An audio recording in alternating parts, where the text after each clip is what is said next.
Angel Reese has a meltdown after her own coach sides with Caitlin Clark. And this was not some random internet argument. This happened after Atlanta controlled most of the game, held the lead going into the fourth quarter, and then watched the entire night slip away when Indiana started playing the kind of basketball that exposes every weakness on the other side. By the time Carl Smesko spoke, his words sounded less like a routine post-game answer and more like a message aimed directly at his own star. Yeah, I mean, she was competitive. She just was aggressive. She was really good. And at the level she was competing on the defensive end as well, like to be able to contribute that way when you're having to guard one of the best players in the league for as much time as she did. I mean, Angel Reese's own coach called Caitlin Clark the best player in the league. That's gotta hurt on some personal level. Stephanie White, you tried it. You tried it. Carl Smesko he had his senses. He came out and talked about, yo, we just couldn't stop Caitlin. It's a lot to deal with. She's one of the best guards. The question is not simply why Atlanta lost. The question is why Smesko's explanation sounded so different from the way Reese's supporters wanted this game remembered.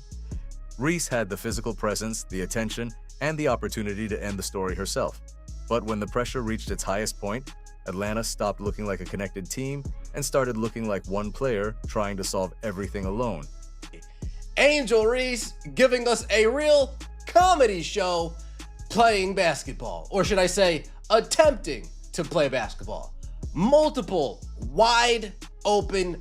She was so wide open you couldn't see anybody else on the screen with her, and she still missed a layup. And then Smesko described that exact problem. That is what makes the moment so uncomfortable. The accusation does not need to be shouted to become powerful. Sometimes a coach only has to describe the failure, and the footage tells the audience who they think he means.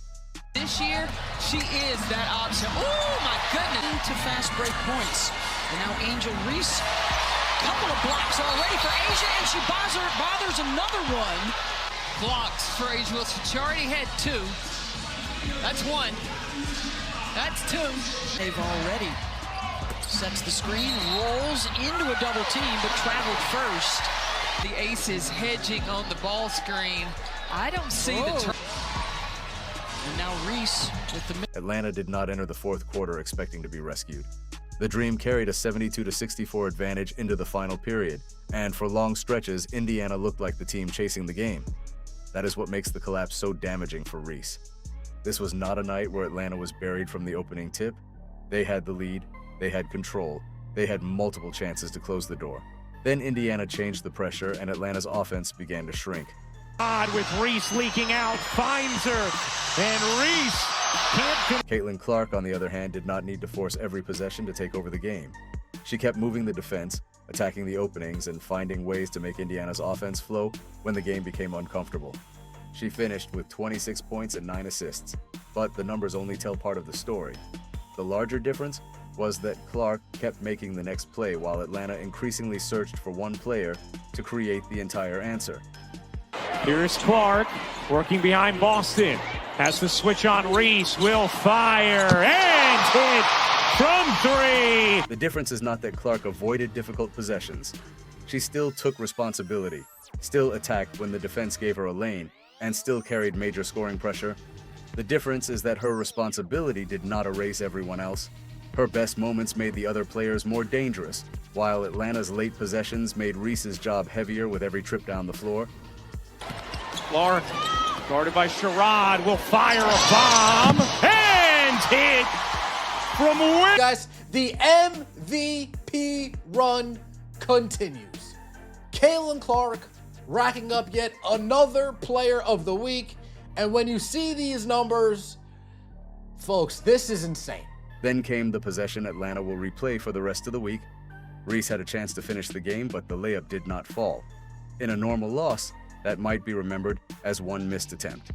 In this game, it became the image that swallowed everything else.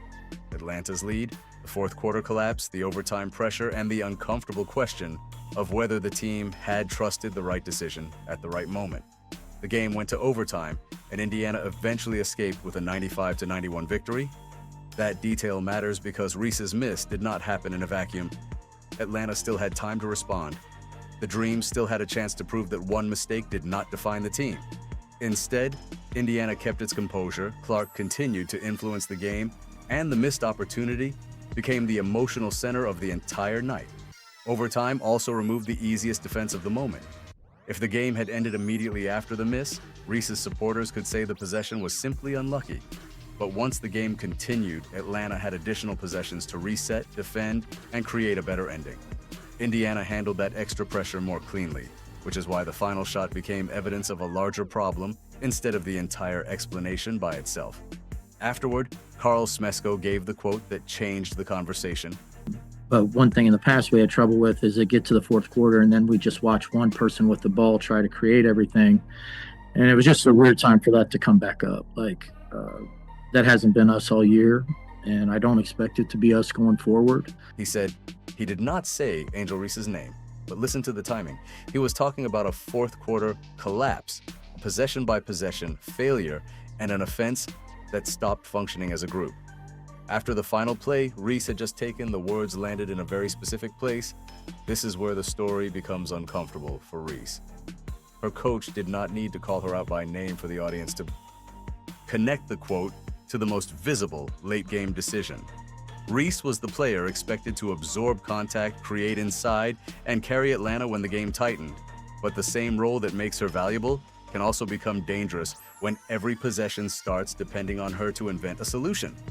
A post player can dominate a game and still become predictable if the offense only asks her to receive the ball in the same area, turn into contact, and rescue the possession after the defense has already loaded up. That is the difference between a star being featured and a team becoming dependent. Smesko's wording suggests he was criticizing that dependence, but after Reese's final attempt, the audience was naturally going to hear it as criticism of Reese herself. Clark's answer to pressure looked completely different. When Indiana needed a play, she did not always treat the possession as a referendum on her own greatness. She used the defense, moved the ball, changed the angle, and trusted the next action. That is why Smesko's quote sounds like a side-by-side comparison, even if he never intended it that way. One offense kept flowing through decisions. The other appeared to narrow until the ball became a burden one player had to carry. Reese's supporters can argue that this framing is unfair. They can say the game was physical, the possession developed quickly, and the entire loss cannot be placed on one player. That is true. But the bigger problem is not one layup. The bigger problem is that Smesko's own description makes the fourth quarter sound like a team that abandoned its structure when the pressure arrived. And if the coach believes that happened, then Reese's role in the collapse becomes impossible to ignore. That is why the reaction around Reese felt bigger than a normal post-game disappointment. The visible frustration, the missed finish, and the sudden appearance of her coach's criticism created the image of a player losing control of the story at the exact moment she needed support. Whether you call it a meltdown or a collapse, the result was the same. Reese was no longer being discussed only as the player who might win the game. She was being discussed as the reason the game became difficult to close. Smesko may not have been choosing Caitlin Clark over Angel Reese as a person. He may have been criticizing a style of late-game basketball. But that distinction does not make the moment less damaging. In a rivalry already built around Clark and Reese, a coach describing one-player offense immediately sounds like a verdict on which kind of star basketball he trusts when the game is on the line. The real damage for Reese is not that Clark had a better box score or that Indiana celebrated after overtime. It is that the game supplied a clean story for every critic who already believes Reese tries to win through force instead of control. Her missed layup became the visual. Smesko's quote became the authority. Clark's 26 points and 9 assists became the contrast. Put those pieces together and the narrative starts writing itself.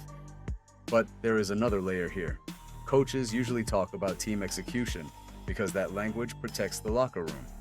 Even when a specific player's decision is part of the problem, the public version is often broader. That means the dramatic interpretation may be stronger than the literal evidence. Smesko may have been talking about a collective offensive habit, while the audience turned it into a personal indictment because Reese was holding the ball when the possession ended. The uncertainty keeps the story alive, but it also needs to be acknowledged Angel Reese did not lose this game because one person suddenly forgot how to play basketball. Atlanta lost because a controllable lead became a pressure test, and Indiana passed that test with better late-game flow. Reese had the final opportunity, Smesko described the exact kind of offense that failed, and Clark showed the opposite model by continuing to create, rather than forcing the entire game through one pair of hands. That does not make Clark perfect or Reese responsible for every possession. It does explain why the coach's words became so explosive after this particular loss. The quote gave the audience a basketball explanation, while the final miss gave that explanation a face. So was Carl Smesko really siding with Caitlin Clark, or was he simply exposing the late game habit that cost Atlanta the win? And if that quote was aimed at the way Reese tried to create everything herself, does she need to change her decision-making before the next pressure moment becomes another headline in this rivalry? Tell me what you think in the comments. Was this a meltdown, a coaching message, or both? Did Smesko expose a real offensive problem, or did the pressure simply make one missed opportunity look larger than it was? And if you want more breakdowns of the Clark-Reese rivalry, subscribe and stay with this channel today.